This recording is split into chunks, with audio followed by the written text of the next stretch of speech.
Punjabi radio USA ਸੁਣ ਰਹੇ ਸਾਰੇ ਹੀ ਮਾਣਯੋਗ ਅਤੇ ਸਤਿਕਾਰਤ ਸਰੋਤਿਆਂ ਨੂੰ ਬਹੁਤ ਹੀ ਪਿਆਰ ਸਤਿਕਾਰ ਸਹਿਤ ਦੋਨੋਂ ਅੱਜ ਜੁੜ ਕੇ ਨਿੱਘੀ ਜਿਹੀ ਸਤਿ ਸ੍ਰੀ ਅਕਾਲ ਸਭ ਨੂੰ ਜੀਆਂ ਨੂੰ ਆਖਦੇ ਹਾਂ। ਸੋ ਤੇ ਪ੍ਰੋਗਰਾਮ ਸ਼ਾਮ ਦੇ ਖਬਰ ਤੇ ਨਜ਼ਰ ਦੇ ਵਿੱਚ ਆਪ ਸਭ ਦਾ ਨਿੱਘਾ ਸਵਾਗਤ ਹੈ। ਆਪਣੇ ਨਾਲ ਇਸ ਟਾਈਮ ਜੁੜ ਚੁੱਕੇ ਨੇ ਬਲਤੇਜ ਪੰਨੂ ਜੀ ਪਟਿਆਲਾ ਸਟੂਡੀਓਜ਼ ਤੋਂ। ਬਲਤੇਜ ਪੰਨੂ ਜੀ ਨਿੱਘੀ ਜੀ ਆਇਆਂ ਨੂੰ ਪਿਆਰ ਭਰੀ ਸਤਿ ਸ੍ਰੀ ਅਕਾਲ।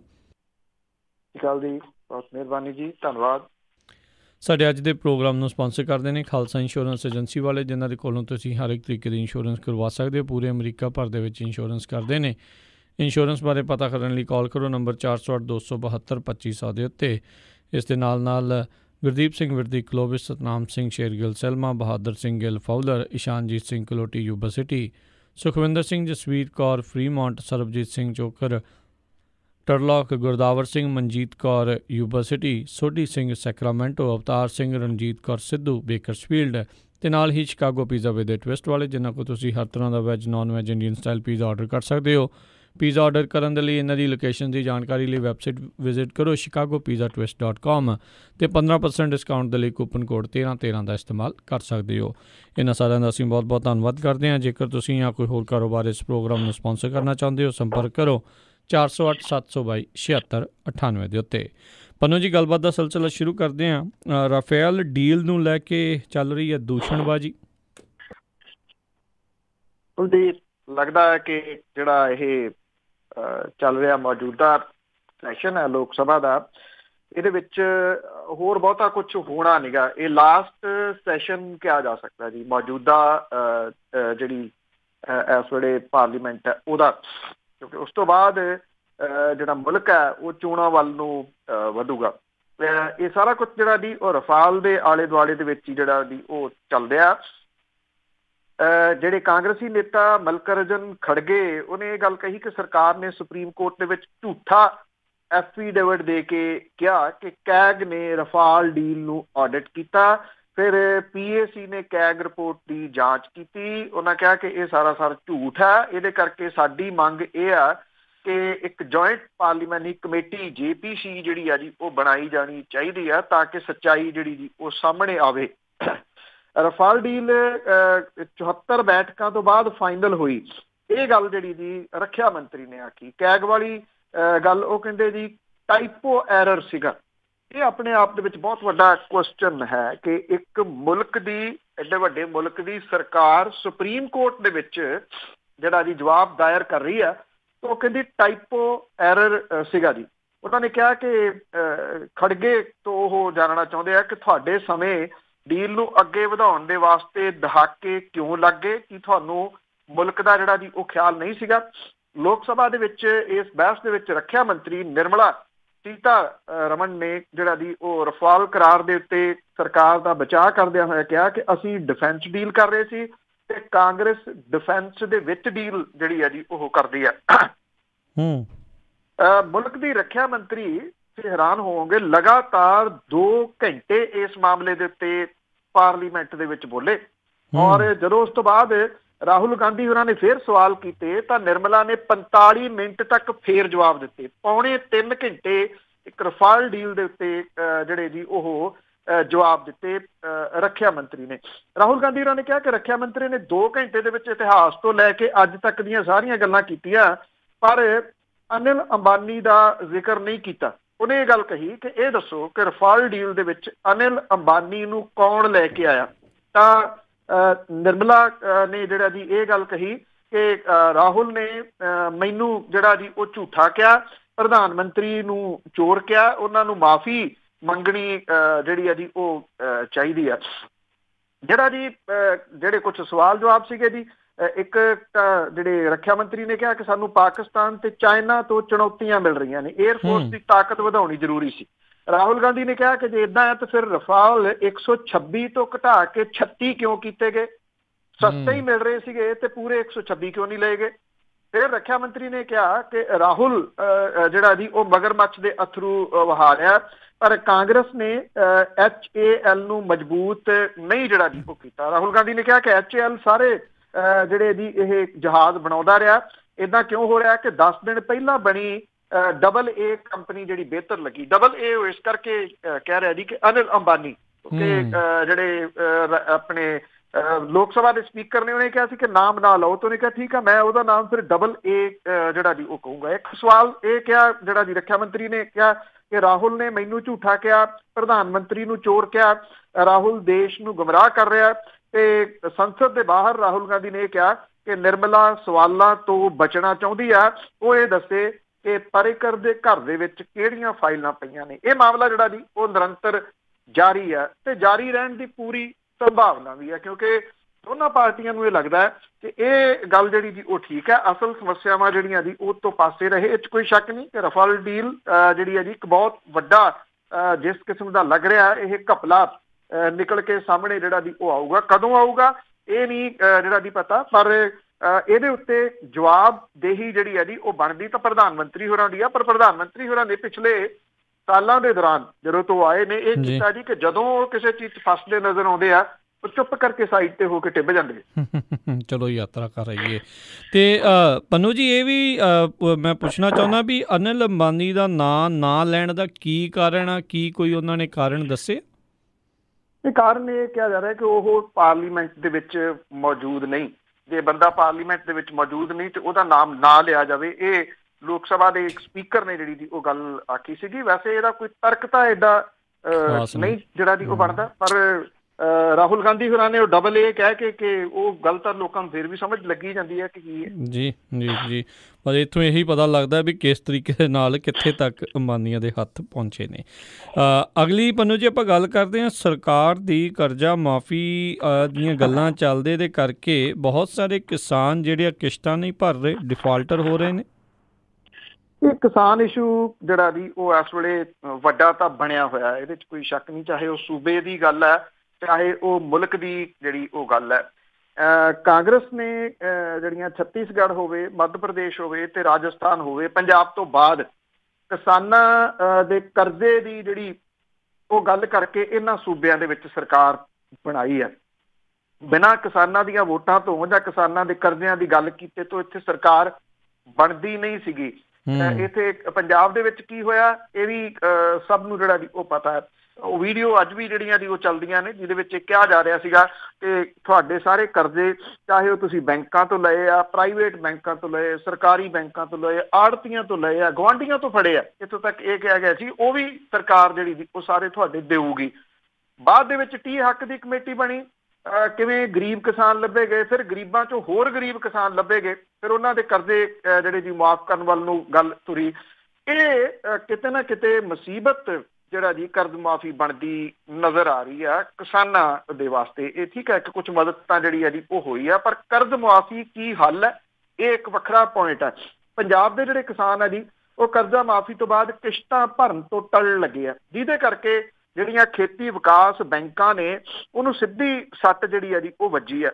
ਖੇਤੀ ਵਿਕਾਸ ਬੈਂਕਾਂ ਕਰਜ਼ਾ ਮੁਆਫੀ ਦੇ ਵਿੱਚ ਨਹੀਂ ਆਉਂਦੀਆਂ। ਉੱਤੋਂ ਜਦੋਂ ਹੁਣ ਕਿਸਾਨਾਂ ਨੇ ਨਵੇਂ ਸਾਲ ਤੋਂ ਖੇਤੀ ਦੇ ਵਿਕਾਸ ਬੈਂਕਾਂ ਅੱਗੇ ਧਰਨੇ ਮਾਰੇ ਆ ਤਾਂ ਖੇਤੀ ਵਿਕਾਸ ਬੈਂਕਾਂ ਦੀ ਵਸੂਲੀ ਦਰ ਜਿਹੜੀ ਹੈ ਜੀ ਉਹ ਮੂੰਹ ਦੇ ਮੂੰਹ ਡਿੱਗ ਪਈ ਹੈ।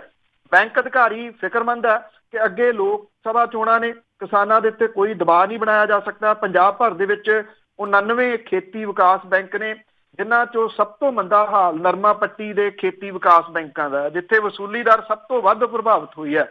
ਖੇਤੀ ਵਿਕਾਸ ਬੈਂਕ ਨੂੰ ਪੰਜਾਬ ਭਰ ਦੇ ਵਿੱਚੋਂ ਕੁਝ 2.5 ਕਰੋੜ ਦੀ ਜਿਹੜੀ ਵਸੂਲੀ ਮਿਲੀ ਆ, ਔਰ ਖੇਤੀ ਵਿਕਾਸ ਬੈਂਕਾਂ ਨੇ ਐਤਕੀ ਸੀਜ਼ਨ ਦੇ ਵਿੱਚ 1,03,000 ਕਰਜ਼ਾਈ ਕਿਸਾਨਾਂ ਤੋਂ 1,886 ਕਰੋੜ ਰੁਪਏ ਦੀ ਵਸੂਲੀ ਕਰਨੀ ਹੈ, ਜਿਹਦੇ ਚੋਂ ਹੁਣ ਤੱਕ ਸਿਰਫ 297 ਕਰੋੜ ਦੀ ਵਸੂਲੀ ਜਿਹੜੀ ਉਹ ਹੋਈ ਆ। ਔਰ ਹੁਣ ਤੱਕ ਦੀ ਇਹ ਵਸੂਲੀ ਦਰ 15.77% ਬਣਦੀ ਹੈ, ਜਦੋਂ ਕਿ ਪਿਛਲੇ ਬਾਰੇ ਇਹ ਵਸੂਲੀ ਇਸ ਟਾਈਮ ਦੇ ਉੱਤੇ 19.40% ਸੀਗੀ। ਪਿਛਲੇ ਸਾਲ ਦੇ ਨਾਲੋਂ ਇਹ 4% ਹੇਠਾਂ ਜਿਹੜੀ ਹੈ ਜੀ ਉਹ ਡਿੱਗ ਪਈ ਆ। ਅੱਜ ਹੋ ਸਕਦਾ ਹੈ ਕਿ ਕੁਛ ਨੂੰ ਨਾ ਲੱਗਦਾ ਹੋਵੇ, ਪਰ ਇਹਦਾ ਇੰਪੈਕਟ ਜਿਹੜਾ ਜੀ ਉਹ ਲੰਬੇ ਸਮੇਂ ਤੱਕ ਜਿਹੜਾ ਉਹ ਦੇਖਿਆ ਜਾਊਗਾ। ਉਹਦਾ ਇੱਕ ਕਾਰਨ ਹੈ ਜਿਹੜੇ ਕਿਸਾਨ ਡਿਫਾਲਟਰ ਹੋ ਰਹੇ ਆ ਬੈਂਕਾਂ ਦੇ, ਬੈਂਕਾਂ ਅੱਗੋਂ ਉਹਨਾਂ ਨੂੰ ਕਰਜ਼ਾ ਨਹੀਂ ਦੇਣਗੀਆਂ। ਜਦੋਂ ਕਿਸਾਨਾਂ ਨੂੰ ਇਹ ਕਰਜ਼ਾ ਜਿਹੜਾ ਜੀ ਉਹ ਨਹੀਂ ਮਿਲੂਗਾ, ਕਿਸਾਨਾਂ ਦੀਆਂ ਮੁਸੀਬਤਾਂ ਜਿਹੜੀਆਂ ਜੀ ਉਹ ਹੋਰ ਵਧਣਗੀਆਂ ਇਸ ਮਾਮਲੇ ਦੇ ਉੱਤੇ, ਕਿਉਂਕਿ ਹਾਲਾਂਕਿ ਉਹ ਪੁਰਾਣੀ ਕਹਾਵਤ ਹੈ ਜੀ ਕਿ ਸ਼ਾਹ ਬਿਨਾਂ ਗੱਤ ਨਹੀਂ।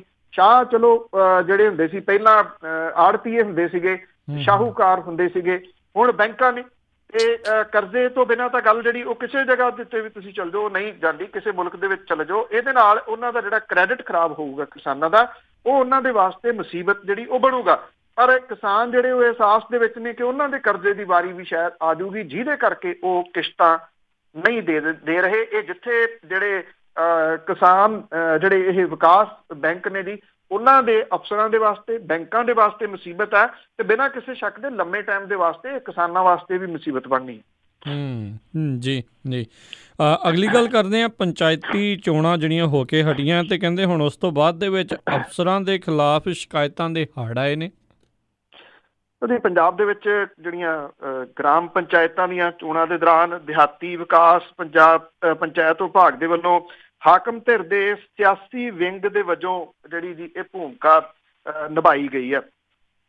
ਜਿਹੜਾ ਸੂਬਾਈ ਚੋਣ ਕਮਿਸ਼ਨ ਹੈ ਉਹਨੂੰ ਜਿੰਨੀਆਂ ਸ਼ਿਕਾਇਤਾਂ ਮਿਲ ਰਹੀਆਂ ਨੇ ਜੀ, ਉਹਦੇ ਵਿੱਚੋਂ ਜ਼ਿਆਦਾਤਰ ਪੰਚਾਇਤ ਵਿਭਾਗ ਦੇ ਅਫਸਰ, ਖਾਸ ਕਰਕੇ ਬਲਾਕ ਵਿਕਾਸ ਤੇ ਪੰਚਾਇਤ ਅਫਸਰਾਂ ਦੇ, ਜ਼ਿਲ੍ਹਾ ਵਿਕਾਸ ਤੇ ਪੰਚਾਇਤ ਅਫਸਰਾਂ ਦੇ ਜਿਹੜੀਆਂ ਜੀ ਉਹ ਖਿਲਾਫ ਨੇ। 1856 ਸ਼ਿਕਾਇਤਾਂ ਮਿਲੀਆਂ ਨੇ, ਜਿਹਦੇ 'ਚ ਸਭ ਤੋਂ ਜ਼ਿਆਦਾ ਸ਼ਿਕਾਇਤਾਂ ਫਿਰੋਜ਼ਪੁਰ ਜ਼ਿਲ੍ਹੇ ਦੇ ਵਿੱਚੋਂ ਆਈਆਂ ਨੇ। ਇਹਦੇ ਵਿੱਚੋਂ ਗ੍ਰਾਮ ਪੰਚਾਇਤਾਂ ਦੀਆਂ ਚੋਣਾਂ ਲੜ ਰਹੇ ਉਮੀਦਵਾਰਾਂ ਦੇ ਵੱਲੋਂ 260 ਦੇ ਕਰੀਬ ਸ਼ਿਕਾਇਤਾਂ ਆਈਆਂ ਨੇ। ਵੋਟਾਂ ਵਾਲੇ ਦਿਨ ਇਸ ਜ਼ਿਲ੍ਹੇ ਦੇ ਵਿੱਚ ਸਭ ਤੋਂ ਜ਼ਿਆਦਾ ਹਿੰਸਾ ਹੋਣ ਦੀਆਂ ਰਿਪੋਰਟਾਂ ਸੀਗੀਆਂ। ਪਿੰਡ ਲਖਮੀਰ ਕੇ ਹਤਾੜ ਦੇ ਵਿੱਚ ਇੱਕ ਬੰਦੇ ਦੀ ਮੌਤ ਵੀ ਹੋਈ। ਸਭ ਤੋਂ ਘੱਟ ਸ਼ਿਕਾਇਤਾਂ ਵਾਲਾ ਜ਼ਿਲ੍ਹਾ ਬਰਨਾਲਾ, ਜਿੱਥੇ ਸਮੁੱਚੇ ਚੋਣ ਅਮਲ ਦੇ ਦੌਰਾਨ ਮਹਿਜ਼ 5 ਸ਼ਿਕਾਇਤਾਂ ਜਿਹੜੀਆਂ ਜੀ ਉਹ ਆਈਆਂ। ਅੰਮ੍ਰਿਤਸਰ, ਲੁਧਿਆਣਾ, ਮੋਗਾ, ਤਰਨਤਾਰਨ, ਗੁਰਦਾਸਪੁਰ, ਮੁਕਤਸਰ ਜਿਹੜੇ ਜ਼ਿਲ੍ਹੇ ਨੇ, ਇਹਨਾਂ ਦੇ ਚੋਣਾਂ ਦੇ ਸਮੇਂ ਧਾਂਦਲੀਆਂ ਜਾਂ ਸਰਕਾਰੀ ਅਫਸਰਾਂ ਦੇ ਵੱਲੋਂ ਹਾਕਮ ਧਿਰ ਦੇ ਹੱਕ ਦੇ ਵਿੱਚ ਭੁਗਤਣ ਦੀਆਂ ਸ਼ਿਕਾਇਤਾਂ ਜਿਹੜੀਆਂ ਜੀ ਉਹ ਮਿਲੀਆਂ। ਗ੍ਰਾਮ ਪੰਚਾਇਤਾਂ ਦੀਆਂ ਚੋਣਾਂ ਦੇ ਦੌਰਾਨ ਪੰਚਾਇਤ ਵਿਭਾਗ ਦੇ ਅਫਸਰਾਂ ਨੇ ਹਾਕਮ ਧਿਰ ਦੇ ਨੇਤਾਵਾਂ ਦੇ ਇਸ਼ਾਰੇ ਦੇ ਉੱਤੇ ਕਾਗਜ਼ ਰੱਦ ਕਰਨ ਦੇ ਵਿੱਚ ਵੱਡੀ ਭੂਮਿਕਾ ਨਿਭਾਈ। ਚੋਣ ਕਮਿਸ਼ਨ ਨੂੰ ਜਿਹੜੀਆਂ ਸ਼ਿਕਾਇਤਾਂ ਮਿਲੀਆਂ ਨੇ ਉਹਦੇ ਵਿੱਚ ਆਮ ਤੌਰ ਤੇ ਇਹੀ ਸ਼ਿਕਾਇਤਾਂ ਸੀਗੀਆਂ ਕਿ ਪੰਚਾਇਤ ਵਿਭਾਗ ਦੇ ਅਧਿਕਾਰੀਆਂ ਦੇ ਵੱਲੋਂ ਸ਼ਾਮਲਾਤ ਜਾਂ ਪੰਚਾਇਤੀ ਜ਼ਮੀਨਾਂ ਦੇ ਨਜਾਇਜ਼ ਕਬਜ਼ੇ ਦੀਆਂ ਗਲਤ ਰਿਪੋਰਟਾਂ ਦਿੱਤੀਆਂ ਜਾ ਰਹੀਆਂ ਨੇ। ਔਰ ਚੋਣ ਕਮਿਸ਼ਨ ਨੂੰ ਡਿਪਟੀ ਕਮਿਸ਼ਨਰਾਂ ਦੇ ਵੱਲੋਂ ਜਿਹੜੀਆਂ ਰਿਪੋਰਟਾਂ ਭੇਜੀਆਂ ਗਈਆਂ, ਉਹਦੇ ਮੁਤਾਬਕ ਪੰਚੀ ਦੇ ਉਮੀਦਵਾਰ 8310 ਤੇ ਸਰਪੰਚੀ ਦੇ 2992 ਸੀਗੇ, ਜਿਨ੍ਹਾਂ ਦੇ ਕਾਗਜ਼ ਜਿਹੜੇ ਉਹ ਰੱਦ ਕੀਤੇ ਗਏ। ਇਹ ਜਿਹੜੇ ਸਰਪੰਚੀ ਦੇ ਵਿੱਚ ਜਿਹੜੀਆਂ ਦੁਸ਼ਮਣੀਆਂ ਨੇ ਉਹ ਤਾਂ ਖੈਰ ਜਿੰਨੀ ਦੇਰ ਤੱਕ ਚੱਲਦੀਆਂ ਰਹਿਣਗੀਆਂ। ਇਹ ਕਿਉਂਕਿ ਇਹ ਮਾਮਲਾ ਹਾਈ ਕੋਰਟ ਦੇ ਵਿੱਚ ਵੀ ਸੁਣਵਾਈ ਅਧੀਨ ਹੈ, ਜਿਹੜਾ ਸ਼ਿਕਾਇਤਾਂ ਵਾਲਾ ਤੇ ਖਾਸ ਤੌਰ ਦੇ ਉੱਤੇ ਕਾਗਜ਼ ਜਿਹੜਾ ਜੀ ਉਹ ਰੱਦ ਹੋਏ ਵਾਲਾ। ਔਰ ਇਹਦੀ ਸੁਣਵਾਈ ਜਿਹੜੀ ਹੈ ਜੀ ਉਹ 7 ਤਰੀਕ ਨੂੰ ਅਗਲੀ ਪੰਜਾਬ ਹਰਿਆਣਾ ਹਾਈ ਕੋਰਟ ਦੇ ਵਿੱਚ ਹੋਣੀ ਹੈ। ਕੋਈ ਬਹੁਤ ਵੱਡੀ ਆਸ ਤਾਂ ਉੱਥੋਂ ਨਹੀਂ ਹੈ, ਕਿਉਂਕਿ ਲਿਮਟਿਡ ਜਿਹੜੀਆਂ ਦੀ ਪਾਵਰ ਨੇ ਪੰਚਾਇਤੀ ਰਾਜ ਦੇ ਬਾਰੇ ਦੇ ਵਿੱਚ ਅਦਾਲਤਾਂ ਨੂੰ ਖਾਸ ਤੌਰ ਦੇ ਉੱਤੇ, ਕਿਉਂਕਿ ਇਹ ਇੱਕ ਬਣਾ ਲਿਆ ਹੋਇਆ ਤਰੀਕਾ ਪਿਛਲੇ ਕੁਝ ਸਾਲਾਂ ਤੋਂ ਚੋਣਾਂ ਜਿੱਤਣ ਦੇ ਨਾਲੋਂ ਚੋਣਾਂ ਲੁੱਟਣ ਵਾਲਾ, ਚਾਹੇ ਉਹ ਨਿਗਮ ਦੀਆਂ ਚੋਣਾਂ ਨੇ, ਚਾਹੇ ਉਹ ਸਰਪੰਚੀ ਦੀਆਂ ਜਿਹੜੀਆਂ ਚੋਣਾਂ ਨੇ, ਜਿਹਦੀ ਡਾਂਗ ਉਹਦੀ ਮੱਝ, ਜਿਸਕੀ ਲਾਠੀ ਉਸਕੀ ਭੈਂਸ ਵਾਲੀ ਜਿਹੜੀ ਦੀ ਉਹ ਗੱਲ ਚੱਲ ਰਹੀ ਹੈ। ਅੱਜ ਜਿਹੜੇ ਧੱਕੇਸ਼ਾਹੀਆਂ ਦਾ ਦੋਸ਼ ਜਿਹੜਾ ਦੀ ਅਕਾਲੀ ਦਲ ਵਾਲੇ ਜਿਹੜੇ ਲਾ ਰਹੇ ਆ ਕਿ ਬਹੁਤ ਧੱਕੇਸ਼ਾਹੀਆਂ ਕੀਤੀਆਂ, 10 ਸਾਲ ਉਹਨਾਂ ਨੇ ਇਹ ਪੂਰੀ ਪ੍ਰੈਕਟਿਸ ਜਿਹੜੀ ਸੀ ਉਹ ਕੀਤੀ। ਤਕਰੀਬਨ 15 ਕੁ ਸਾਲ ਤੋਂ ਜਾਂ 20 ਸਾਲ ਤੋਂ ਇਹ ਜਿਹੜਾ ਜੀ ਟ੍ਰੈਂਡ ਚੱਲ ਪਿਆ। ਪਹਿਲਾਂ ਜਿਹੜਾ ਜੀ ਇਹ ਚੱਲਦਾ ਸੀਗਾ ਕਿ ਇਹ ਪਿੰਡ ਦੀ ਚੋਣ ਹੈ, ਪਿੰਡ ਦੀ ਸਰਪੰਚੀ ਪਿੰਡ ਜਿਹੜੀ ਜੀ ਉਹ ਪਿੰਡਾਂ ਤੱਕ ਸੀਮਿਤ ਰਹੇ। ਪਰ ਹੁਣ ਸਿਆਸੀ ਪਾਰਟੀਆਂ ਨੇ ਕਰ ਲਿਆ ਕਿ ਜਿਹਦੀ ਸਰਕਾਰ ਹੈ ਉਹਦੇ ਸਰਪੰਚ ਉਹਦੇ ਹੀ ਹੋਣੇ ਚਾਹੀਦੇ ਆ, ਤਾਂ ਕਿ ਉਹਨਾਂ ਨੂੰ ਵੱਖ-ਵੱਖ ਚੋਣਾਂ ਦੇ ਵਾਸਤੇ ਵਰਤਿਆ ਜਿਹੜਾ ਜੀ ਉਹ ਜਾ ਸਕੇ। 10 ਸਾਲ ਖੁੱਡੇ ਲਾਈਨ ਲੱਗੇ ਰਹੇ ਜਿਹੜੇ ਕਾਂਗਰਸੀ ਸੀਗੇ, ਉਹਨਾਂ ਨੇ ਇਸ ਵਾਰੀ ਜਿਵੇਂ ਆਦਮਬੋ ਜਿਹੜੀ ਜੀ ਉਹ ਕੀਤੀ, ਸਰਪੰਚੀ ਦੇ ਉੱਤੇ ਕਬਜ਼ੇ ਜਿਹੜੇ ਜੀ ਉਹ ਕੀਤੇ। ਉਹਨੇ ਪਿਛਲੇ ਸਾਲਾਂ ਦੇ ਦੌਰਾਨ ਇਹਨਾਂ ਚੋਣਾਂ ਦੇ ਵਿੱਚ ਹੁੰਦੀ ਜਿਹੜੀ ਗੁੰਡਾਗਰਦੀ ਹੈ ਜੀ ਉਹਨੂੰ ਕਈ ਹੋਰ ਸਟੈਪ ਅੱਗੇ ਵਧਾਇਆ। ਜੀ ਜੀ। ਅਗਲੀ ਆਪਾਂ ਪੰਨੂ ਜੀ ਗੱਲ ਕਰਦੇ ਹਾਂ, ਕਹਿੰਦੇ ਵਿਧਾਨ ਸਭਾ ਮਰਿਆਦਾ ਕਮੇਟੀ ਸੁਖਬੀਰ ਬਾਦਲ ਨੂੰ ਤਲਬ ਕਰ ਸਕਦੀ ਹੈ। ਇੱਕ ਪਾਸੇ ਤਾਂ ਜਿਹੜਾ ਅਕਾਲੀ ਦਲ ਹੈ ਜੀ ਉਹ ਆਪਣੀ ਸਿਆਸੀ ਖੁਸ਼ੀ ਹੋਈ ਜਿਹੜੀ ਜ਼ਮੀਨ ਹੈ ਉਹਨੂੰ ਲੱਭਣ ਦੇ ਯਤਨਾਂ ਦੇ ਵਿੱਚ ਹੈ। ਬੇਸ਼ੱਕ ਪੰਜਾਬ ਦੇ ਮੁੱਖ ਮੰਤਰੀ ਕੈਪਟਨ ਅਮਰਿੰਦਰ ਸਿੰਘ ਹੋਰਾਂ ਨੇ ਇਹ ਅਪੀਲ ਕੀਤੀ ਹੈ ਸਿਆਸੀ ਪਾਰਟੀਆਂ ਨੂੰ, ਤੇ ਕਾਂਗਰਸ ਨੇ ਇਹ ਕਿਹਾ ਕਿ ਉਹ ਮਾਘੀ ਤੇ ਰੈਲੀ ਨਹੀਂ ਕਰੂਗੀ ਤੇ ਬਾਕੀ ਸਿਆਸੀ ਪਾਰਟੀਆਂ ਵੀ ਉੱਥੇ ਮਾਘੀ ਤੇ ਰੈਲੀ ਨਾ ਕਰਨ। ਬਾਕੀ ਸਿਆਸੀ ਪਾਰਟੀਆਂ ਦਾ ਤਾਂ ਅਜੇ ਇਹਦੇ ਉੱਤੇ ਕੋਈ ਆਇਆ ਨੀਗਾ ਜਿਹੜਾ ਦੀ ਬਿਆਨ, ਪਰ ਅਕਾਲੀ ਜਿਹੜਾ ਦੀ ਉਹ ਮਾਘੀ ਦੇ ਮੌਕੇ ਦੇ ਉੱਤੇ ਸਿਆਸੀ ਕਾਨਫਰੰਸ ਕਰਨ ਦੀ ਤਿਆਰੀ ਕਰ ਰਿਹਾ। ਇਹ ਕਿਹਾ ਜਾ ਰਿਹਾ ਕਿ ਸੁਖਬੀਰ ਸਿੰਘ ਬਾਦਲ ਹੋਰੀ ਵੇਖਣਾ ਚਾਹੁੰਦੇ ਆ ਤੇ ਉਹਨਾਂ ਦੇ ਪੈਰਾਂ ਹੇਠੋਂ ਖਿਸਕੀ ਜ਼ਮੀਨ ਕਿੰਨੀ ਕੁ ਵਾਪਸ ਜਿਹੜੀ ਆ ਜੀ ਉਹ ਆਈ ਆ। ਔਰ ਇਹ ਕਿਹਾ ਜਾ ਰਿਹਾ ਹੈ ਕਿ ਮਾਘੀ ਕਾਨਫਰੰਸ ਦੇ ਰਾਹੀਂ ਉਹ ਆਪਣੇ ਜਿਹੜਾ ਜੀ ਨਬਜ਼ ਟੋਹਣੀ ਚਾਹੁੰਦੇ ਆ ਲੋਕਾਂ ਦੀ, ਵੀ ਉਹਨਾਂ ਦਾ ਗੁੱਸਾ ਅਜੇ ਠੰਡਾ ਹੋਇਆ ਕਿ ਨਹੀਂ। ਔਰ ਇਹ ਵੀ ਕਿਹਾ ਜਾ ਰਿਹਾ ਹੈ ਕਿ ਫਿਰੋਜ਼ਪੁਰ ਤੋਂ ਜਿਹੜਾ ਜੀ ਉਹ ਹਰਸਿਮਰਤ ਕੌਰ ਬਾਦਲ ਹੋਰਾਂ ਦੇ ਵਾਸਤੇ ਵੀ ਉਹ ਸਿਆਸੀ ਜ਼ਮੀਨ ਲੱਭ ਰਹੇ ਆ। ਕਦੀ ਫਿਰੋਜ਼ਪੁਰ, ਕਦੀ ਬਠਿੰਡਾ, ਕਦੀ ਕਦੀ ਫਿਰੋਜ਼ਪੁਰ, ਜਿਹੜੀਆਂ ਜੀ ਉਹ ਅਟਕਲਾਂ ਜਾਰੀ ਨੇ। ਅਟਕਲਾਂ ਇਸ ਕਰਕੇ ਜਾਰੀ ਨੇ, ਇੱਕ ਦਿਨ ਅਕਾਲੀ ਦਲ ਨੂੰ ਲੱਗਦਾ ਇੱਥੋਂ ਜਿੱਤ ਜਾਗੇ, ਦੂਜੇ ਦਿਨ ਲੱਗਦਾ ਨਹੀਂ ਦੂਜੀ ਜਗ੍ਹਾ ਤੋਂ ਜਿਹੜਾ ਜੀ ਉਹ ਜਿੱਤ ਜਾਗੇ, ਕਿਉਂਕਿ ਇੱਕ ਸੀਟ ਦੇ ਉੱਤੇ ਹੀ ਬਹੁਤੀ ਜਿਹੜੀ ਟੇਕ ਆ ਉਹ ਰੱਖੀ ਹੋਈ ਆ ਅਕਾਲੀ ਦਲ ਨੇ, ਵੀ ਕਿਸੇ ਤਰੀਕੇ ਨਾਲ ਇਹ ਨਾ ਹਾਰੀਏ ਹਰਸਿਮਰਤ ਕੌਰ ਬਾਦਲ ਹੋਰਾਂ ਵਾਲੀ।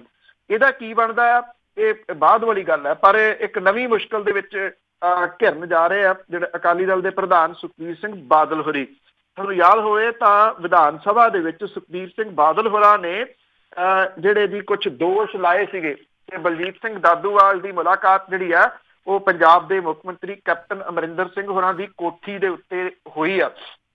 ਕੁਝ ਜਿਹੜੇ ਜੀ ਉਹਨਾਂ ਨੇ ਵੀ ਦੋਸ਼ ਲਾਏ ਸੀਗੇ ਕਿ ਜਿਹੜੇ ਸਾਬਕਾ ਜਸਟਿਸ ਰਣਜੀਤ ਸਿੰਘ ਕਮਿਸ਼ਨ ਦੀ ਰਿਪੋਰਟ ਆ ਉਹ ਇੱਕ ਖਾਸ ਘਰ ਦੇ ਵਿੱਚ ਬਹਿ ਕੇ ਜਿਹੜੀ ਆ ਜੀ ਉਹ ਬਣਾਈ ਗਈ ਆ। ਔਰ ਇਹ ਮਾਮਲਾ ਜਿਹੜਾ ਸੀ ਵਿਧਾਨ ਸਭਾ ਦੀ ਮਰਿਆਦਾ ਕਮੇਟੀ ਨੂੰ ਦਿੱਤਾ ਗਿਆ ਸੀਗਾ। ਮਰਿਆਦਾ ਕਮੇਟੀ ਨੇ ਜਿਹੜਾ ਜੀ ਇਹ ਪਾਇਆ ਕਿ ਸੁਖਬੀਰ ਸਿੰਘ ਬਾਦਲ ਹੋਰਾਂ ਨੇ ਗਲਤ ਇਹ ਦੋਸ਼ ਲਾਏ ਸੀਗੇ ਔਰ ਇਹਨਾਂ ਦੋਸ਼ਾਂ ਦੇ ਵਿੱਚ ਕੋਈ ਸੱਚਾਈ ਜਿਹੜੀ ਉਹ ਨਹੀਂ ਸੀਗੀ। ਮਰਿਆਦਾ ਕਮੇਟੀ ਨੇ ਸੰਸਦੀ ਮਾਮਲਿਆਂ ਦੇ ਬਾਰੇ ਮੰਤਰੀ ਬ੍ਰਹਮਿੰਦਰਾ ਨੂੰ 18 ਜਨਵਰੀ ਨੂੰ ਸੱਦਣ ਦਾ ਜਿਹੜਾ ਜੀ ਉਹ ਫੈਸਲਾ ਲਿਆ, ਜਿਹਨੇ ਅਕਾਲੀ ਦਲ ਦੇ ਵਿਧਾਇਕ ਦੇ ਵਿਰੁੱਧ ਮਰਿਆਦਾ ਮਤਾ ਪੇਸ਼ ਕੀਤਾ ਸੀਗਾ। ਇਹਦੇ ਆਧਾਰ ਦੇ ਉੱਤੇ ਜਿਹੜੇ ਸਹਿਕਾਰਤਾ ਤੇ ਜੇਲ੍ਹ ਮੰਤਰੀ ਹੈ ਸੁਖਜਿੰਦਰ ਸਿੰਘ ਰੰਧਾਵਾ ਦੀ ਅਗਵਾਈ ਦੇ ਹੇਠ ਕਮੇਟੀ ਕਾਇਮ ਕੀਤੀ ਗਈ ਸੀ, ਜਿਹਨੇ ਦੋਸ਼ਾਂ ਦੀ ਜਾਂਚ ਕੀਤੀ ਔਰ ਆਪਣੀ ਰਿਪੋਰਟ ਵਿਧਾਨ ਸਭਾ ਦੇ ਸੈਸ਼ਨ ਦੇ ਵਿੱਚ ਸਪੀਕਰ ਨੂੰ ਦੇ ਦਿੱਤੀ ਸੀ। ਹੁਣ ਸਪੀਕਰ ਨੇ ਇਹ ਰਿਪੋਰਟ ਮਰਿਆਦਾ ਕਮੇਟੀ ਦੇ ਹਵਾਲੇ ਕਰਤੀ ਹੈ ਔਰ ਸੁਖਬੀਰ ਸਿੰਘ ਬਾਦਲ ਹੋਰਾਂ ਨੂੰ ਜਿਹੜੀ ਹੈ ਜੀ ਇਹ ਮਰਿਆਦਾ ਕਮੇਟੀ ਛੇਤੀ ਸੱਦ ਸਕਦੀ ਹੈ। ਇਹਦੇ ਵਿੱਚ ਇਹ ਵੀ ਹੈ ਕਿ ਜੇ ਉਹਨਾਂ ਦੀ ਤਸੱਲੀ ਨਹੀਂ ਹੁੰਦੀ ਜਿਹੜੇ ਦੀ ਉਹ ਜਵਾਬ ਦੀ, ਤਾਂ ਜਿਹੜੀ ਉਹਨਾਂ ਦੀ ਵਿਧਾਨ ਸਭਾ ਦੀ ਮੈਂਬਰੀ ਆ ਉਹਦੇ ਉੱਤੇ ਵੀ ਖਤਰਾ ਜਿਹੜਾ ਦੀ ਉਹ ਖੜਾ ਹੋ ਸਕਦਾ ਹੈ ਕਿ ਕਾਂਗਰਸ ਐਡਾ ਸਖਤ ਫੈਸਲਾ ਜਿਹੜਾ ਦੀ ਉਹ ਲੈ ਲੂਗੀ। ਕੋਈ ਇਹ ਆਪਣੇ ਆਪ ਦੇ ਵਿੱਚ ਅਜੇ ਜਿਹੜਾ ਦੀ ਉਹ ਸਵਾਲ ਹੈ, ਪਰ ਇਹਨਾਂ ਜ਼ਰੂਰ ਹੈ ਕਿ ਇਹ ਚਰਚਾ ਜਿਹੜੀ ਹੈ ਜੀ ਉਹ ਆਉਂਦੇ ਦਿਨਾਂ ਦੇ ਦੌਰਾਨ ਜ਼ਰੂਰ ਭਖੂਗੀ ਜਦੋਂ ਉਹ ਮਰਿਆਦਾ ਕਮੇਟੀ ਦੇ ਸਾਹਮਣੇ ਪੇਸ਼ ਹੋਣਗੇ। ਔਰ ਇਹਦੇ ਵਿੱਚ ਇਹ ਵੀ ਆ ਕਿ ਸੁਖਜਿੰਦਰ ਸਿੰਘ ਰੰਧਾਵਾ ਤੇ ਸੁਖਬੀਰ ਸਿੰਘ ਬਾਦਲ ਹੋਰਾਂ ਦੇ ਵਿਚਾਲੇ ਚੱਲਦੀ ਸ਼ਬਦੀ ਜੰਗ ਕਿਸੇ ਨੂੰ ਭੁੱਲੀ ਨਹੀਂ। ਜੀ ਜੀ ਅਗਲੀ ਜਿਹੜੀ ਆਪਾਂ ਪੰਨੂ ਜੀ ਗੱਲ ਕਰਦੇ ਹਾਂ, ਜਿਹੜੇ ਸ਼੍ਰੀ ਗੁਰੂ ਗ੍ਰੰਥ ਸਾਹਿਬ ਜੀ ਦੀਆਂ ਬੇਅਦਬੀਆਂ ਦਾ ਮਾਮਲਾ ਆ, ਕਹਿੰਦੇ ਵੀ ਇਹ ਪਹਿਲੀ ਵਾਰੀ ਪੁਲਿਸ ਦੇ ਚਲਾਨ ਦੇ ਵਿੱਚ ਗੱਲ ਸਾਹਮਣੇ ਆਈ ਆ, ਅਦਾਲਤੀ ਕਹਿ ਲਓ ਦਸਤਾਵੇਜ਼ਾਂ ਦੇ ਵਿੱਚ, ਪੁਲਿਸ ਦੀਆਂ ਦਸਤਾਵੇਜ਼ਾਂ ਵਿੱਚ ਵੀ ਡੇਰੇ ਦੇ ਵਿੱਚੋਂ ਹੀ ਆਦੇਸ਼ ਦਿੱਤੇ ਗਏ ਸੀ। ਚਾਹੇ ਜੋਰਾ ਸਿੰਘ ਕਮਿਸ਼ਨ ਸੀਗਾ ਜੀ, ਚਾਹੇ ਰਣਜੀਤ ਸਿੰਘ ਕਮਿਸ਼ਨ ਸੀਗਾ, ਦੋਨੋਂ ਸਾਬਕਾ ਜਸਟਿਸ ਸੀਗੇ। ਜੋਰਾ ਸਿੰਘ ਕਮਿਸ਼ਨ ਦੀ ਰਿਪੋਰਟ ਤਾਂ ਚਲੋ ਉਹ ਟੋਟਲ ਜਿਹੜੀ ਆ ਜੀ ਉਹ ਅਵੇਲੇਬਲ ਨਹੀਂ ਆ, ਉਹ ਜਨਤਕ ਨਹੀਂ ਹੋ ਸਕੀ। ਪਰ ਜੇ ਆਪਾਂ ਸਾਬਕਾ ਜਸਟਿਸ ਰਣਜੀਤ ਸਿੰਘ ਕਮਿਸ਼ਨ ਦੀ ਰਿਪੋਰਟ ਜਿਹੜੀ ਕਿ ਬਹੁਤ ਸਾਰੇ ਲੋਕਾਂ ਕੋਲੇ ਹੈਗੀ ਆ, ਜਿਨ੍ਹਾਂ ਨੇ ਉਹ ਪੜ੍ਹੀ ਆ, ਉਹਦੇ ਵਿੱਚ ਜੋਰਾ ਸਿੰਘ ਕਮਿਸ਼ਨ ਦੀ ਰਿਪੋਰਟ ਨੂੰ ਕਾਫੀ ਹੱਦ ਤੱਕ ਕਾਪੀ ਵੀ ਉਹਦੇ ਵਿੱਚ ਜਿਹੜਾ ਜੀ ਕੀਤਾ ਗਿਆ, ਬਹੁਤ ਸਾਰੀਆਂ ਚੀਜ਼ਾਂ ਉਹਦੇ ਚ ਚੁੱਕੀਆਂ ਨੇ। ਇਹਨਾਂ ਦੋਨਾਂ ਥਾਵਾਂ, ਦੋਨਾਂ ਜਿਹੜੀਆਂ ਰਿਪੋਰਟਾਂ ਸੀਗੀਆਂ ਜੀ ਉਹਦੇ ਵਿੱਚ ਇਹ ਇਸ਼ਾਰਾ ਕੀਤਾ ਗਿਆ ਸੀਗਾ ਕਿ ਜਿਹੜੀ ਬੇਅਦਬੀ ਕਾਂਡ ਹੋਇਆ ਜੀ ਇਹਦੇ ਵਿੱਚ ਜਿਹੜਾ ਡੇਰੇ ਦਾ ਹੱਥ ਜਿਹੜਾ ਜੀ ਉਹ ਹੈਗਾ, ਹੱਥ ਦੀ ਗੱਲ ਜਿਹੜੀ ਦੀ ਉਹ ਹੋਣ ਦੀ ਕਹੀ ਗਈ ਸੀਗੀ। ਪਰ ਕਿਉਂਕਿ ਉਹਨਾਂ ਨੂੰ ਕਾਨੂੰਨੀ ਹੱਕ ਜਿਹੜਾ ਉਹ ਹਾਸਲ ਨਹੀਂ ਗਾ ਰਿਪੋਰਟਾਂ ਨੂੰ, ਜਿਹੜਾ ਅਕਾਲੀ ਦਲ ਹੈ ਜਾਂ ਡੇਰੇ ਵਾਲੇ ਜਿਹੜੇ ਆ ਜੀ, ਕਿਉਂਕਿ ਅਕਾਲੀ ਦਲ ਤੇ ਡੇਰਾ ਤੇ ਅਕਾਲੀ ਦਲ ਇਹ ਇੱਕ ਹੀ ਰਹੇ ਨੇ ਵਿਧਾਨ ਸਭਾ ਚੋਣਾਂ ਤੋਂ ਪਹਿਲਾਂ। ਵਿਧਾਨ ਸਭਾ ਚੋਣਾਂ ਦੇ ਦੌਰਾਨ ਜਿਵੇਂ ਉਹਨੂੰ ਮਾਫੀ ਮਿਲੀ, ਜਿਵੇਂ ਉਹ ਮਾਫੀ ਵਾਪਸ ਲਈ ਗਈ, ਜਿਵੇਂ ਗੁਰੂ ਗ੍ਰੰਥ ਸਾਹਿਬ ਦੀ ਭੀੜ ਚੋਰੀ ਹੋਈ, ਜਿਵੇਂ ਉਹਦਾ ਜਿਹੜੇ ਸੀਗੇ ਜੀ ਲਾਏ ਗਏ ਪੋਸਟਰ ਤੇ ਉਹਦੇ ਉੱਤੇ ਕੁਛ ਵੀ ਨਾ ਹੋਇਆ ਜੀ, ਇਹ ਸਾਰਾ ਕੁਛ ਜੇ ਮਿਲਾ ਕੇ ਦੇਖੀ ਤਾਂ ਇਹ ਕਿਹਾ ਜਾਂਦਾ ਜੀ ਤਾਂ ਦੋਸ਼ ਨੇ, ਇਹ ਤਾਂ ਕਥਿਤ ਰੂਪ ਦੇ ਵਿੱਚ ਦੋਸ਼ ਨੇ, ਇਹ ਰਿਪੋਰਟਾਂ ਜਿਹੜੀਆਂ ਉਹ ਗਲਤ ਨੇ। ਪਰ ਹੁਣ ਇਹਨਾਂ ਨੂੰ ਕਾਨੂੰਨੀ ਜਾਮਾ ਜਿਹੜਾ ਜੀ ਇੱਕ ਕਿਸਮ ਦੇ ਨਾਲ ਪੈ ਗਿਆ। ਡਿਸਟ੍ਰਿਕਟ ਮੋਗਾ ਦੇ ਪਿੰਡ ਮੱਲਕੇ ਤੇ ਡਿਸਟ੍ਰਿਕਟ ਬਠਿੰਡਾ ਦੇ ਪਿੰਡ ਗੁਰੂਸਰ ਦੇ ਵਿੱਚ ਗੁਰੂ ਗ੍ਰੰਥ ਸਾਹਿਬ ਦੀ ਬੇਅਦਬੀ ਕਾਂਡ ਦੇ ਮੁਲਜ਼ਮਾਂ ਦੇ ਖਿਲਾਫ ਬਾਘੇ ਪੁਰਾਣੇ ਤੇ ਫੂਲ ਦੀ ਅਦਾਲਤ ਦੇ ਵਿੱਚ ਚਲਾਨ ਪੇਸ਼ ਕੀਤਾ ਗਿਆ। ਔਰ ਇਹਦੇ ਵਿੱਚ ਡੇਰਾ ਸਰਸਾ ਦੀ ਜਿਹੜਾ ਜੀ ਮੋਗੇ ਦੇ ਪਿੰਡ ਮਲਕੇ ਦੇ ਵਿੱਚ ਬੇਅਦਬੀ ਮਾਮਲੇ 'ਚ ਡੇਰਾ ਸਰਸੇ ਦੀ 45 ਮੈਂਬਰੀ ਕਮੇਟੀ ਦੇ ਆਗੂ ਪਿਰਥੀ ਸਿੰਘ ਸਣੇ 5 ਦੇ ਖਿਲਾਫ ਚਲਾਨ ਜਿਹੜਾ ਜੀ ਉਹ ਦਿੱਤਾ ਗਿਆ ਔਰ 3 ਹੋਰ ਮੁਲਜ਼ਮਾਂ ਦੀ ਗ੍ਰਿਫਤਾਰੀ ਲਈ ਅਦਾਲਤ 'ਚੋਂ ਵਾਰੰਟ ਜਿਹੜੇ ਆ ਉਹ ਹਾਸਲ ਕੀਤੇ ਗਏ ਆ। ਇਹ 2 SIT ਸੀਗੀਆਂ ਜੀ। ਜਿਹੜੀ ਇਹ ਪਹਿਲੀ SIT ਆ ਜਿਹੜੀ ਰਣਬੀਰ ਸਿੰਘ ਖੱਟਰਾ ਜਿਹੜੇ ਕਿ DIG ਨੇ ਜੀ ਉਹਨਾਂ ਦੀ ਅਗਵਾਈ ਵਾਲੀ ਆ। ਇਹ ਉਹਨੇ ਚਲਾਨ ਜਿਹੜੇ ਆ ਜੀ ਉਹ ਪੇਸ਼ ਕੀਤੇ ਆ। ਜਿਹੜੇ ਇਸ ਕੇਸ ਦੇ ਵਿੱਚ 3 ਹੋਰ ਮੁਲਜ਼ਮ ਨੇ ਜੀ ਪ੍ਰਦੀਪ ਕਲੇਰ, ਸੰਦੀਪ ਬਰੇਟਾ ਤੇ ਹਰਸ਼ ਧੂਰੀ। ਇਹ ਅਜੇ ਤੱਕ ਫਰਾਰ ਨੇ ਜਿਨ੍ਹਾਂ ਦੀ ਜਿਹੜੇ ਦੀ ਗੈਰ ਜ਼ਮਾਨਤੀ ਵਾਰੰਟ ਹਾਸਲ ਕੀਤੇ ਗਏ ਆ ਔਰ ਇਹਨਾਂ ਦੀ ਗ੍ਰਿਫਤਾਰੀ ਦੇ ਵਾਸਤੇ ਛਾਪੇਮਾਰੀ ਹੋ ਰਹੀ ਦੱਸੀ ਗਈ ਹੈ। ਇਹਨਾਂ ਦੇ ਖਿਲਾਫ ਫਿਰ ਸਪਲੀਮੈਂਟਰੀ ਚਲਾਨ ਬਾਅਦ ਚ ਅਦਾਲਤ ਦੇ ਵਿੱਚ ਪੇਸ਼ ਕੀਤਾ ਜਾਊਗਾ ਜਦੋਂ ਇਹਨਾਂ ਦੀ ਅਰੈਸਟ ਜਿਹੜੀ ਆ ਜੀ ਉਹ ਹੋਊਗੀ। ਇਹ ਤਿੰਨੇ ਡੇਰਾ ਸਰਸਾ ਦੇ ਨਜ਼ਦੀਕੀ ਆ। ਚਲਾਨ ਪੇਸ਼ ਕਰਨ ਤੋਂ ਪਹਿਲਾਂ ਪੰਜਾਬ ਸਰਕਾਰ ਤੋਂ ਬਕਾਇਦਾ ਮਨਜ਼ੂਰੀ ਇਹਦੀ ਲਈ ਗਈ ਆ।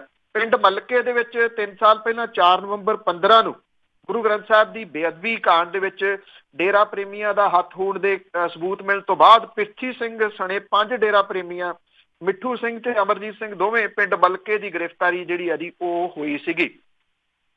ਜਿਹੜੀ ਇਹ ਚਲਾਨ ਪੇਸ਼ ਕੀਤਾ ਗਿਆ ਇਹਦੇ ਵਿੱਚ ਇਹ ਦੱਸਿਆ ਗਿਆ ਕਿ ਹਿਮਾਚਲ ਪ੍ਰਦੇਸ਼ ਦੇ ਪਾਲਮਪੁਰ ਤੋਂ ਗ੍ਰਿਫਤਾਰ ਸਰਸੇ ਦੀ ਰਾਜ ਪੱਧਰੀ ਕਮੇਟੀ ਦੇ ਮੈਂਬਰ ਕੋਟਕਪੂਰਾ ਨਿਵਾਸੀ ਮਹਿੰਦਰਪਾਲ ਬਿੱਟੂ ਨੇ ਇਹ ਮੰਨਿਆ ਸੀਗਾ ਕਿ ਡੇਰਾ ਮੁਖੀ ਦੇ ਇੱਕ PA ਜਿਹੜਾ ਜੀ ਉਹਦੇ ਤੋਂ ਇਹ ਹਦਾਇਤਾਂ ਮਿਲੀਆਂ ਸੀਗੀਆਂ। ਮਹਿੰਦਰਪਾਲ ਬਿੱਟੂ ਨੇ ਬੇਅਦਬੀ ਘਟਨਾਵਾਂ ਦੇ ਵਿੱਚ ਸ਼ਮੂਲੀਅਤ ਬਾਰੇ ਮੋਗੇ ਦੀ ਅਦਾਲਤ ਦੇ ਵਿੱਚ ਵੀ ਆਪਣਾ ਗੁਨਾਹ ਜਿਹੜਾ ਜੀ ਉਹ 164 ਦੇ ਤਹਿਤ ਜੱਜ ਦੇ ਸਾਹਮਣੇ ਕਬੂਲਿਆ ਸੀਗਾ। ਇਹਦਾ ਜ਼ਿਕਰ ਚਲਾਨ ਦੇ ਵਿੱਚ ਵੀ ਜਿਹੜਾ ਜੀ ਉਹ ਪਾਇਆ ਗਿਆ। ਭਾਵ ਕਿ ਇਹ ਪਹਿਲੀ ਵਾਰੀ ਇਹਨੂੰ ਕਾਨੂੰਨ ਜਿਹੜੀ ਹੈ ਜੀ ਉਹ ਸ਼ਕਲ ਦਿੱਤੀ ਗਈ ਆ। ਹੁਣ ਬਕਾਇਦਾ ਤੌਰ ਦੇ ਉੱਤੇ ਚਲਾਨ ਦੇ ਵਿੱਚ ਇਹ ਦਰਜ ਹੈ ਕਿ ਇਹਨਾਂ ਨੂੰ ਸਰਸੇ ਡੇਰੇ ਦੇ ਅੰਦਰੋਂ ਹਦਾਇਤਾਂ ਮਿਲੀਆਂ ਸੀਗੀਆਂ ਗੁਰੂ ਗ੍ਰੰਥ ਸਾਹਿਬ ਦੀ ਬੇਅਦਬੀ ਜਿਹੜੀ ਉਹ ਕਰਨ ਦੇ ਵਾਸਤੇ। ਮਹਿੰਦਰਪਾਲ ਬਿੱਟੂ ਉਹੀ ਵਿਅਕਤੀ ਹੈ ਜੀ ਜਿਹਨੂੰ ਫੜਿਆ ਇਸੇ ਹੀ ਜਿਹੜੀ SIT ਨੇ ਸੀਗਾ, ਕਿਉਂਕਿ ਜਿਹੜੇ ਮਾਮਲੇ 'ਚ ਮਹਿੰਦਰਪਾਲ ਬਿੱਟੂ ਤੇ ਉਹਦੇ ਸਾਥੀ ਫੜੇ ਗਏ ਆ ਉਹ ਮਾਮਲਾ ਪਿਛਲੀ ਸਰਕਾਰ ਨੇ CBI ਨੂੰ ਦੇ ਦਿੱਤਾ ਸੀ। CBI ਨੂੰ ਸੌਂਪ ਦਿੱਤੇ ਗਏ ਸੀਗੇ ਮਹਿੰਦਰਪਾਲ ਬਿੱਟੂ ਤੇ ਸਾਥੀ, ਤੇ CBI ਨੇ ਅੱਜ ਤੱਕ ਚਲਾਨ ਪੇਸ਼ ਨਹੀਂ ਕੀਤਾ, ਜਿਹਦੇ ਕਰਕੇ ਇਹਦਾ ਟੈਕਨੀਕਲ ਲਾਹਾ ਲੈ ਕੇ ਮਹਿੰਦਰਪਾਲ ਬਿੱਟੂ ਤੇ ਉਹਦੇ ਸਾਥੀਆਂ ਨੇ ਚੁੱਪ ਕਰਕੇ ਇਸ ਮਾਮਲੇ ਦੇ ਵਿੱਚ ਜ਼ਮਾਨਤਾਂ ਲੈ ਲਈਆਂ ਸੀ। ਹਾਲਾਂਕਿ ਉਹ ਹੋਰ ਮਾਮਲੇ ਦੇ ਵਿੱਚ ਜਿਹੜਾ ਜੀ ਉਹ ਅੰਦਰ ਨੇ, ਪਰ ਗੁਰੂ ਗ੍ਰੰਥ ਸਾਹਿਬ ਦੀ ਬੇਅਦਬੀ ਮਾਮਲੇ ਦੇ ਵਿੱਚ ਉਹਨਾਂ ਦੀ ਜ਼ਮਾਨਤ ਜਿਹੜੀ ਹੈ ਜੀ ਉਹ ਹੋ ਚੁੱਕੀ ਹੋਈ ਹੈ, ਕਿਉਂਕਿ CBI ਨੇ ਚਲਾਨ ਹੀ ਪੇਸ਼ ਨਹੀਂ ਸੀ ਕੀਤਾ। ਹੁਣ ਇਹ ਚਲਾਨ ਜਿਹੜਾ ਜੀ ਔਨ ਟਾਈਮ ਪੇਸ਼ ਹੋ ਗਿਆ, ਜਿਹਦੇ ਕਰਕੇ ਇਹਨਾਂ ਦੀ ਜਿਹੜੇ ਫੜੇ ਗਏ ਆ ਜੀ ਉਹਨਾਂ ਦੀਆਂ ਮੁਸ਼ਕਲਾਂ ਵੱਧ ਸਕਦੀਆਂ ਨੇ। ਪਰ ਇਹਦੇ ਵਿੱਚ ਸਭ ਤੋਂ ਅਹਿਮ ਗੱਲ ਜਿਹੜੀ ਜੀ ਉਹ ਦੇਖਣ ਵਾਲੀ ਇਹੀ ਹੈ ਕਿ ਪੁਲਿਸ ਦੇ ਚਲਾਨ ਦੇ ਵਿੱਚ ਵੀ ਹੁਣ ਇਹ ਗੱਲ ਜਿਹੜੀ ਜੀ ਮੰਨੀ ਗਈ ਹੈ ਕਿ ਹਦਾਇਤਾਂ ਕਿੱਥੋਂ ਆਈਆਂ ਸੀ। ਜੀ ਜੀ ਅਗਲੀ ਜਿਹੜੀ ਗੱਲ ਕਰਦੇ ਆ, ਸਬਰੀਮਾਲਾ ਮੰਦਿਰ ਦਾ ਜਿਹੜਾ ਵਿਵਾਦ ਚੱਲ ਰਿਹਾ, ਕਹਿੰਦੇ ਇੱਕ ਹੋਰ ਸ਼੍ਰੀਲੰਕਨ ਔਰਤ ਨੇ ਜਾ ਕੇ ਮੱਥਾ ਟੇਕਿਆ ਉੱਥੇ।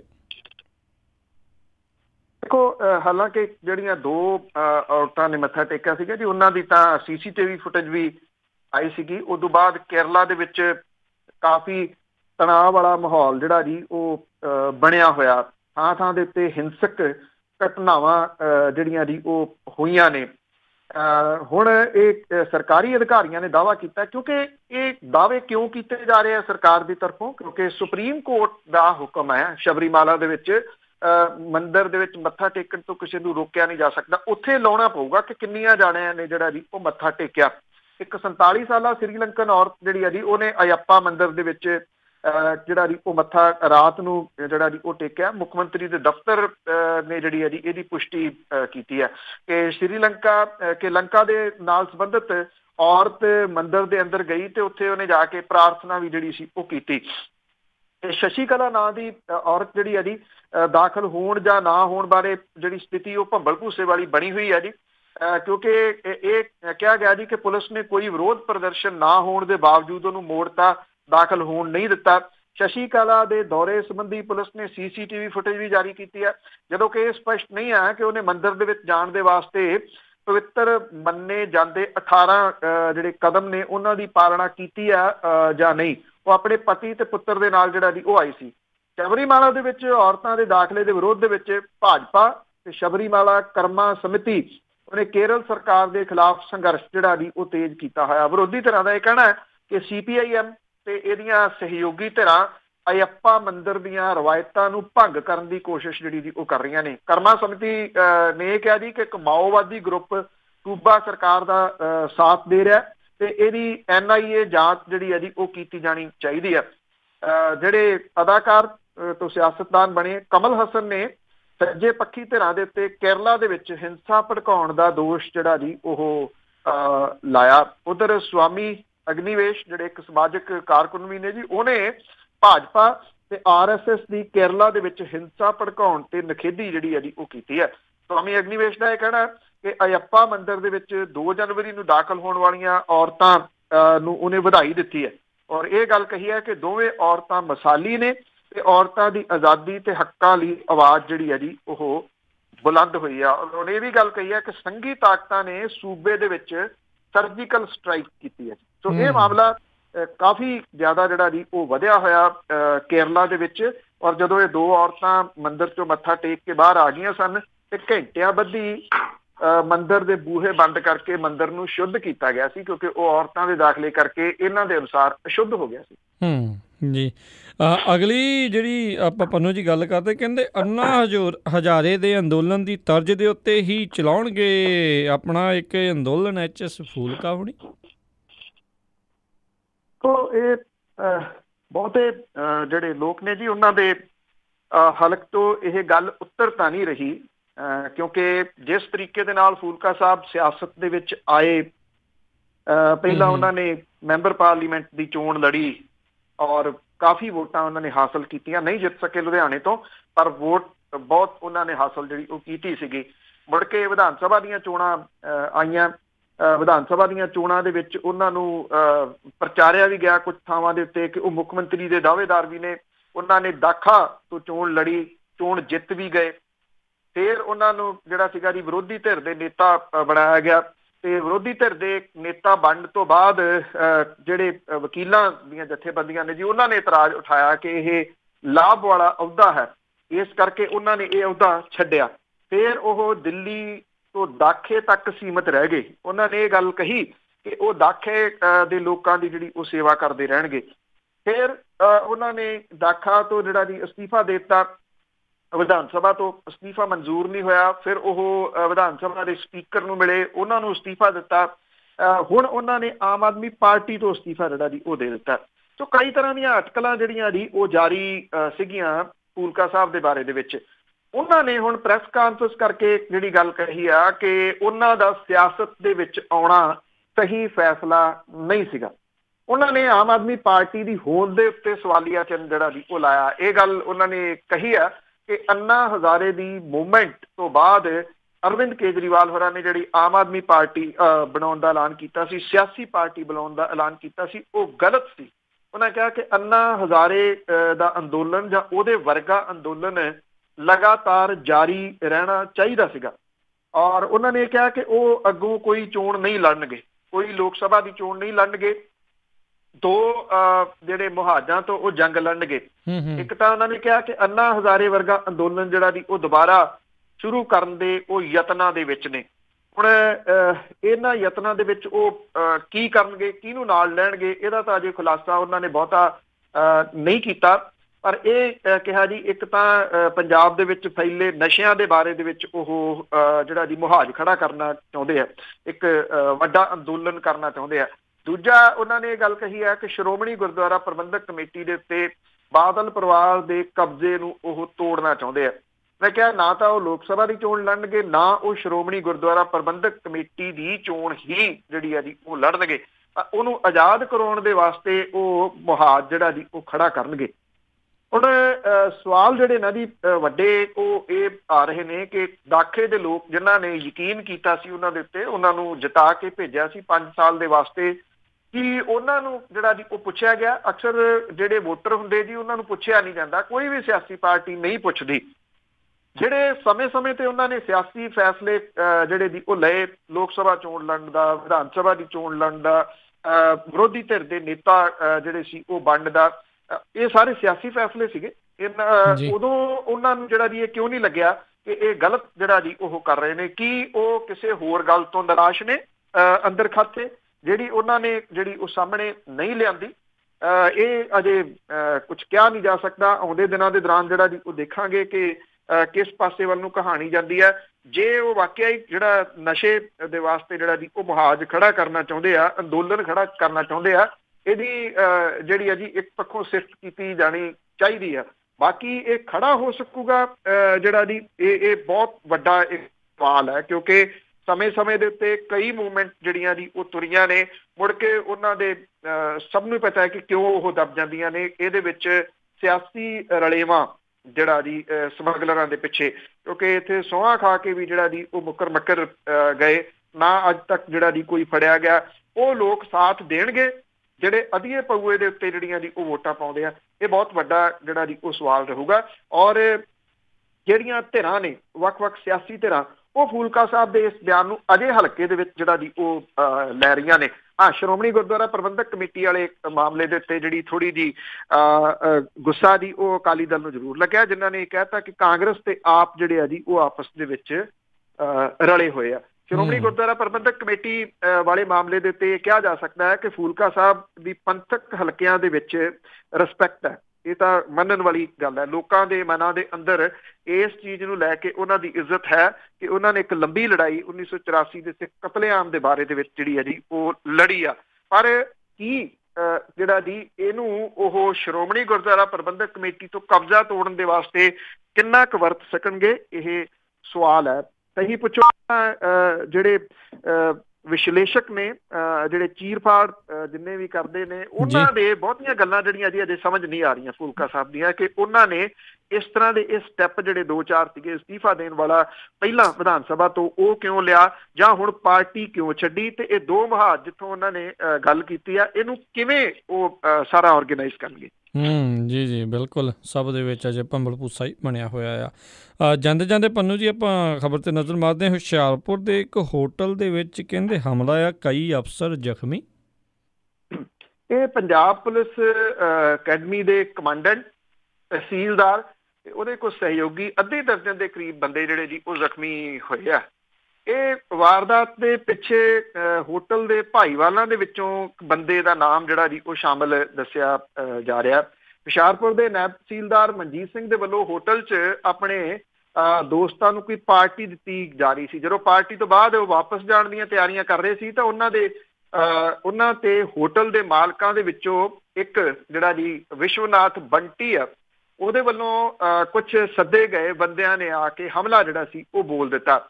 ਇਹਦੇ ਵਿੱਚ ਪੰਜਾਬ ਪੁਲਿਸ ਅਕੈਡਮੀ ਫਲੋਰ ਦੇ ਕਮਾਂਡੈਂਟ ਨਰੇਸ਼ ਡੋਗਰਾ, ਉਹਦਾ ਗਨਮੈਨ ਤਹਿਸੀਲਦਾਰ ਹਰਮਿੰਦਰ ਸਿੰਘ, ਨਾਇਬ ਤਹਿਸੀਲਦਾਰ ਹੋਟਲ ਦਾ ਇੱਕ ਹੋਰ ਮਾਲਕ ਵਿਵੇਕ ਕੌਸ਼ਲ ਜਿਹੜਾ ਜੀ ਉਹ ਜ਼ਖਮੀ ਹੋ ਗਏ। ਇਹ ਜਿਹਦੇ ਵਿੱਚ ਮਨਜੀਤ ਸਿੰਘ ਜਿਹੜਾ ਇੱਕ ਨਾਇਬ ਤਹਿਸੀਲਦਾਰ ਆ, ਉਹ ਜ਼ਿਆਦਾ ਸੀਰੀਅਸ ਦੱਸਿਆ ਜਾ ਰਿਹਾ, ਜਿਹਨੂੰ ਅੱਗੇ ਰੈਫਰ ਕੀਤਾ ਗਿਆ। ਦੂਜਾ ਧੜਾ ਜਿਹੜਾ ਜੀ ਉਹਨੇ ਵੀ ਹਿੰਸਾ ਦਾ ਦੋਸ਼ ਲਾਇਆ ਕਿ ਉਹਨਾਂ ਦੇ ਵੀ 2 ਮੈਂਬਰ ਹਸਪੀਟਲ ਦੇ ਵਿੱਚ ਦਾਖਲ ਜਿਹੜੇ ਆ ਜੀ ਉਹ ਕਰਾਉਣੇ ਪਏ ਆ। ਬੰਟੀ ਨੇ ਦੋਸ਼ ਇਹ ਲਾਇਆ ਕਿ ਕੌਸ਼ਲ ਨੂੰ ਹੋਟਲ ਤੇ ਕਬਜ਼ਾ ਦਿਵਾਉਣ ਦੇ ਵਾਸਤੇ ਡੋਗਰਾ ਜਿਹੜਾ ਜੀ ਉਹ ਇੱਥੇ ਪਹੁੰਚੇ ਸੀਗੇ। ਇਹ ਕਿਹਾ ਜਾ ਰਿਹਾ ਜੀ ਕਿ ਆਪਸ ਦੇ ਵਿੱਚ ਰਿਸ਼ਤੇਦਾਰ ਡੋਗਰਾ ਤੇ ਬੰਟੀ ਦੋਵਾਂ ਦੇ ਵਿਚਾਲੇ ਕੋਈ ਨਿੱਜੀ ਰੰਜਿਸ਼ ਜਿਹੜੀ ਆ ਉਹ ਚੱਲ ਰਹੀ ਆ। ਇਹਦੇ ਵਿੱਚ ਗੋਲੀ ਵੀ ਚੱਲਣ ਦੀਆਂ ਖਬਰਾਂ ਜਿਹੜੀਆਂ ਜੀ ਉਹ ਸਾਹਮਣੇ ਆਈਆਂ ਨੇ। ਹਾਲਾਂਕਿ ਇਹਦੀ ਪੁਸ਼ਟੀ ਜਿਹੜੀ ਉਹ ਨਹੀਂ ਹੋਈ। ਤਹਿਸੀਲਦਾਰ ਦਾ ਜਿਹੜੀ ਕਾਰ ਸੀ ਜੀ ਉਹਨੂੰ ਵੀ ਤੋੜ ਦਿੱਤਾ ਗਿਆ ਕੰਪਲੀਟ। ਔਰ ਜਿਹੜੇ ਇੱਥੋਂ ਦੇ SSP ਨੇ ਉਹਨਾਂ ਨੇ ਇਹ ਕਿਹਾ ਕਿ ਅਜੇ ਸਾਰੀ ਤਫਤੀਸ਼ ਜਿਹੜੀ ਆ ਜੀ ਉਹ ਕੀਤੀ ਜਾ ਰਹੀ ਆ। CCTV ਕੈਮਰਿਆਂ ਦਾ ਜਿਹੜਾ ਡਿਜੀਟਲ ਵੀਡੀਓ ਰਿਕਾਰਡਰ ਹੈ ਉਹ ਹੋਟਲ ਦੇ ਵਿੱਚੋਂ ਗਾਇਬ ਹੈ ਔਰ ਅਜੇ ਤੱਕ ਉਹ ਜਿਹੜਾ ਜੀ ਉਹ ਲੱਭਿਆ ਨਹੀਂ। ਇਹ ਕਿਹਾ ਜਾ ਰਿਹਾ ਕਿ ਜਦੋਂ ਉਹ ਮਿਲ ਗਿਆ ਜਿਹੜਾ ਜੀ ਤੇ ਉਦੋਂ ਬਾਅਦ ਉਹਦੇ CCTV ਫੁਟੇਜ ਜਿਹੜੀ ਹੈ ਜੀ ਉਹ ਨਸ਼ਟ ਨਾ ਕਰ ਦਿੱਤੀ ਜਾਵੇ। ਉਹਦੇ ਵਿੱਚੋਂ ਬਹੁਤ ਕੁਝ ਜਿਹੜਾ ਜੀ ਉਹ ਲੱਭ ਸਕਦਾ ਹੈ। ਇਸ ਖਬਰ ਨੂੰ ਲੈ ਕੇ ਬੇਸ਼ੱਕ ਇਹਨੂੰ ਅਖਬਾਰਾਂ ਵਗੈਰਾ ਚੋਂ ਤਾਂ ਰੋਕ ਲਿਆ ਗਿਆ, ਖਬਰ ਨੂੰ ਜਿਹੜੀ ਜੀ ਕਿਤੇ ਲੱਗੀ ਨਜ਼ਰ ਨਹੀਂ ਆਉਂਦੀ, ਕਿਤੇ ਲੋਕਲ ਲੱਗੀ ਹੋਵੇ ਤਾਂ ਵੱਖਰੀ ਗੱਲ ਆ। ਬਹੁਤੇ ਥਾਵਾਂ ਦੇ ਉੱਤੇ ਪੁਲਿਸ ਨੇ ਰੋਕ ਲਿਆ। ਉਹਦਾ ਕਾਰਨ ਇਹ ਆ ਕਿ ਇਹ ਉੱਥੇ ਪੁਲਿਸ ਦੇ ਜਿਹੜੇ ਸੀਨੀਅਰ ਆਫੀਸਰ ਸੀ ਉਹ ਕੀ ਕਰ ਰਹੇ ਸੀਗੇ, ਕੀ ਕਬਜ਼ੇ ਵਾਲੀ ਜਿਹੜੀ ਗੱਲ ਹੈ ਜੀ ਉਹ ਕੁਛ ਨਾ ਕੁਛ ਹੈ। ਇਹ ਵੀ ਪਤਾ ਲੱਗਾ ਕਿ ਜਿਹੜੇ ਪੰਜਾਬ ਪੁਲਿਸ ਦੇ ਮੁਖੀ ਨੇ ਉਹਨਾਂ ਨੇ ਇਹ ਸਾਰੀ ਰਿਪੋਰਟ ਤਲਬ ਕਰ ਲਈ ਹੈ ਕਿ ਇਹਦੇ ਪਿੱਛੇ ਅਸਲੀਅਤ ਜਿਹੜੀ ਹੈ ਜੀ ਉਹ ਕੀ ਹੈ। ਅਸਲੀਅਤ ਕੀ ਨਿਕਲ ਕੇ ਸਾਹਮਣੇ ਆਉਂਦੀ ਹੈ ਇਹ ਤਾਂ ਸਮਾਂ ਹੀ ਦੱਸੂਗਾ। ਜੀ ਤੇ ਬਹੁਤ ਬਲਤੇਜ ਪੰਨੂ ਜੀ ਤੁਹਾਡਾ ਧੰਨਵਾਦ, ਤੁਸੀਂ ਸਾਡੇ ਨਾਲ ਜੁੜੇ, ਇਹਨਾਂ ਖਬਰਾਂ ਬਾਰੇ ਜਾਣਕਾਰੀ ਦਿੱਤੀਆਂ। ਅਗਲੀ ਵਾਰ ਤੱਕ ਲਈ ਬੜੀ ਮਿਹਰਬਾਨੀ। ਪਿਆਰ ਭਰੀ ਸਤਿ ਸ਼੍ਰੀ ਅਕਾਲ ਜੀ। ਸਤਿ ਸ਼੍ਰੀ ਅਕਾਲ, ਧੰਨਵਾਦ। ਤੇ ਸੋ ਇੱਥੇ ਸਾਡਾ ਅੱਜ ਦਾ ਇਹ ਪ੍ਰੋਗਰਾਮ ਵੀ ਸਮਾਪਤ ਹੈ। ਮਿਲਾਂਗੇ ਤੁਹਾਨੂੰ ਸਾਰਿਆਂ ਨੂੰ ਅਗਲੀ ਵਾਰ। ਉਦੋਂ ਤੱਕ ਲਈ ਮੇਰੇ ਵੱਲੋਂ ਵੀ ਪਿਆਰ ਭਰੀ ਨਿੱਘੀ ਸਤਿ ਸ਼੍ਰੀ ਅਕਾਲ ਜੀ। ਉਹਦੇ ਵਾਸਤੇ ਰਹੋ, ਹੱਸਦੇ ਖੇਡਦੇ ਰਹੋ, ਸੁਣਦੇ ਰਹੋ ਪੰਜਾਬੀ ਰੇਡੀਓ USA।